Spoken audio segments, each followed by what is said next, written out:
He who watches in the night, the hero they deserved, the Dark Knight. But what if I told you Gotham's greatest hero is really just a big bully? Don't believe me? Well, strap in your hipster Batman seatbelts because we're going for a tour de cray-cray. But first, I have a question. Ever been mad at somebody? Come on, own up to being human for like a second here. Of course you have. Ever attempted in some way to, I don't know, exact revenge against the human that made you angry? No? Alright, you passive-aggressive monster. For everyone that answered yes, good. I ask, how did it feel? Exacting revenge. Most people might feel guilty about it in an hour or a couple days later, which is a good thing. You non-sociopathic viewer, that's good. But for some people, the thrill of exacting revenge just can't be quenched. Enter the Dark Knight. Oh, you can't really be serious. I can almost hear some disgruntled fanboy pausing the video to sock it to me. Hold your horses and hear me out. The topic of aggression isn't exactly new. It's well studied. Aggression can even be used as motivation, whether at the gym, thinking of your ex, help you get a few more pumps, or uploading the most fleek selfie ever, knowing it's gonna make somebody angry. Aggression's everywhere. The question with the Bat is pretty simple. Is his aggression necessary to overcome What did you say? To overcome those whom he is opposing, or is it more sinister? Do keep in mind that this dilemma is inherently ethical, and it will be treated as such. In talking about aggression, we should get some definitions straight. Hostile aggression is most often denoted as actions or having intentions to harm for the sake of deriving pleasure. We're not talking BDSM here, no. The intent serves only to please the aggressor. Those who commit these actions tend to be sadistic, if not impulsive. Who knows? Maybe there are other things going on in their head as well. Moving on, there is a gentler aggression, instrumental aggression. People engaging in this kind of aggression do so as a means to an end. Think police, or sports fighters, and other. Most heroes use instrumental aggression.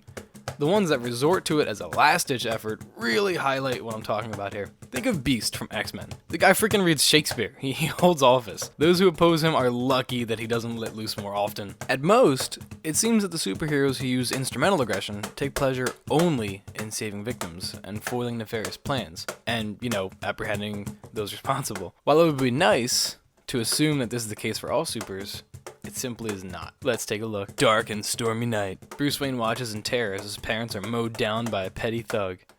Bruce becomes the sole heir to Wayne Enterprises, and he has bank, he has butler, he's literally the ability to have anything he wants, except his parents. Sorry, kid. And yet, despite access to resources that people will literally kill over. Sorry, Bruce. Bruce is unfulfilled. He's a rich, pretty boy who is, rich and sad and stuff. So what does he do? He disappears! He goes halfway around the world and ends up in a weird Asian prison. It's here that Batman gets in routine fights with other inmates. I mean, this guy literally goes Rorschach on these kids. Speaking of Rorschach and Watchmen here, I'm just surprised Rorschach didn't pull out the Batman voice right there. When he's fighting these inmates and be all like, I'm not locked in here with you. You're locked in with me because I'm Batman.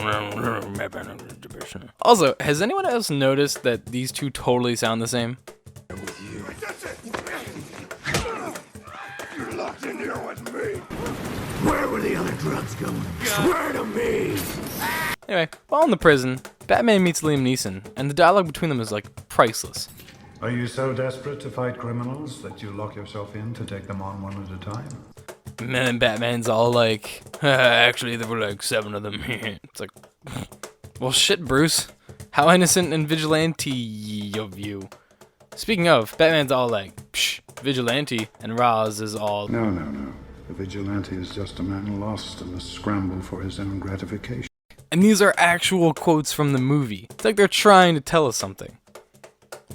Anyway, Bruce goes with Liam Ghoul to become a martial arts master, hell-bent to better himself. And to think, this all started with Bruce just wanting to, exact revenge on the man who killed his parents. Seems like we're off to an innocent start here. About as innocent as your parents in that alleyway, Bruce. Okay, I'll stop. So, Bruce is all training with Liam Neeson to be the best around. Nothing gonna happen. You're the best. Wow. Anyway, he's doing all great, except for his final test. Before I go any further, I just want to point out, Batman gets trained by freaking Liam Neeson. Qui-Gon Jinn, wolf slaying, neck breaking, chest playing Neeson. Some guys get all the luck. Anyway, Bruce's final test is to do what is necessary. He needs to kill a man. that doesn't pan out. Bruce can't do it. Simply hits too close to home. So, like all badasses, he disrespects his master, and thus Batman is formed. Like, what the fuck? He destroys his master's hut, and he goes ghost, and he goes all the way back to America. It's here that I'd like to state that, yes, I'm speaking more about Hollywood Batman now, and that, but that's still not real Batman, though. Shh!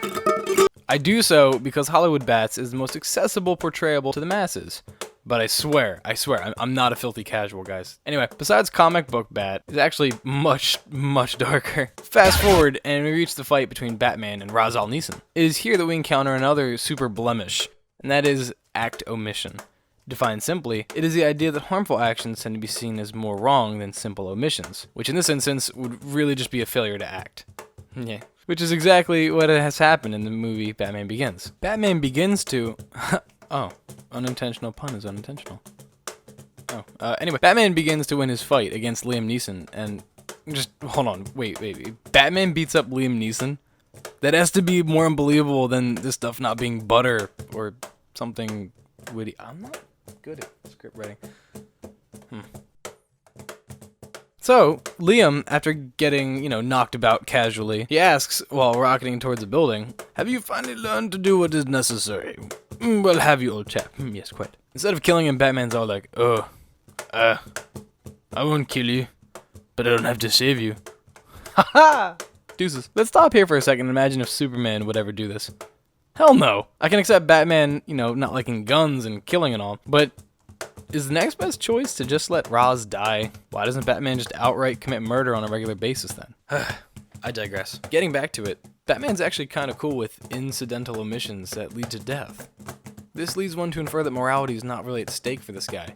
"Do justice in the American way. I have death issues and grumble and brooding and darkness and grumble sadness." And just think, I have barely surmised one movie here. Batman routinely inflicts pain when interrogating. He uses scare tactics. He attacks from the shadows. He just keeps on putting down those who get up. Batman doesn't do good for the sake of doing good, like Superman or Wonder Woman. Batman beats up criminals because he superimposed his need for revenge from one man to many. He wasn't content knowing his parents' killer was himself killed. No. He then goes and he has to beef with all other criminals. If anything, it seems convenient that his aggression be geared at criminals. Think about it. They're like the only people it's legal to hit. Also consider the negative state relief hypothesis, which holds that a person feels bad when encountering a victim who is suffering, and thus offers them assistance to mitigate their own negative state. It's kind of like do good, feel good, right? Well, no, not for Batman. You see, Batman doesn't really assuage the angst of his victims. He focuses exclusively on the thugs, and he aims to strike fear into their hearts. What a dick. He dresses up like a bat, hides in the dark, waits for you to fuck up, jumps on you, beats the shit out of you, and we seem we're all right with this because, I don't know, he looks like a bat, and that's cool enough, I guess, right? But take a second. Imagine if this dude was dressed up like a chicken or a banana. What city populace in its right mind would tolerate this? And another thing, he always runs away. It's like he knows he's actively being a douche, and he just basically is committing assault on a routine basis. He runs from the cops. He runs from those he loves. He runs from thugs who kill his parents. Sorry. I'm not sorry. Forget you, Bruce. Anyway, come on. He doesn't accept thanks or praise for his work. He derives pleasure from it. When's the last time someone thanked you for doing the equivalent of jerking off in public? It doesn't happen.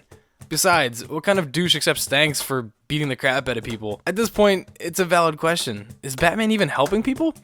It's not his intent. If anything, people are helped or saved as a consequence of his intent to beat on thugs. Oh, he needs to incapacitate his thugs to do... Exactly! All he needs to do is keep thugs from being bad.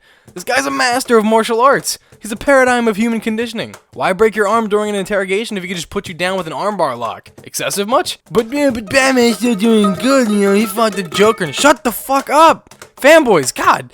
Batman holds this dude over an edge of a rooftop during an interrogation, and after the guy swears to God he knows nothing else, what does Batman say? Batman has two answers to every problem. Break the problem, or hide away from it, and then break the problem. He simply enjoys it. And what's up with Gotham? I mean, yeah, that's where Wayne Enterprises started and all, but honestly, Bruce is loaded. He doesn't need to stay in Gotham. He could go anywhere in the world, literally anywhere. And, you know, sometimes he does. But I postulate that he stays for reasons other than monetary business. The prison system. Gotham is like the only place in the world with a revolving front door for criminals. Oh, did Blatman?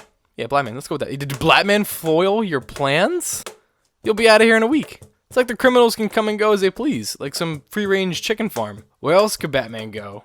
He'd be dumb to try his luck anywhere else. Why leave when conditions are just so great here? He gets to beat the crap out of these guys whenever he wants to, and he always seems eager to find out what the Joker's been up to. Granted, that one time Batman was complaining in the game once about Arkham Asylum and, you know, stockpiling criminals and whatever, but come on, he's not dumb. He had to complain. He couldn't risk having to fight all his inmates at one time.